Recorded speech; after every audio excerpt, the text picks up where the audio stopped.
we are raising valid questions about RSS and their funding and their existence.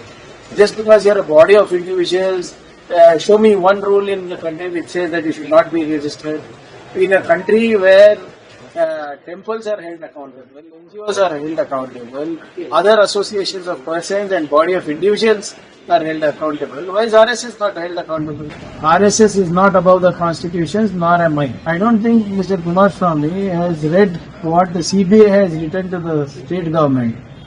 A couple of years back, CBI wrote to the state government of Karnataka that please don't hand over cases to us if you are not going to give us human resources. So the car, the office, the table, including the personnel, have to be given by the state government, and only one officer comes from CBI.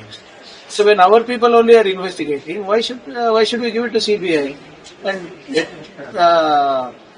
JDS and BJP first read the letter of what CBI has written to the state government.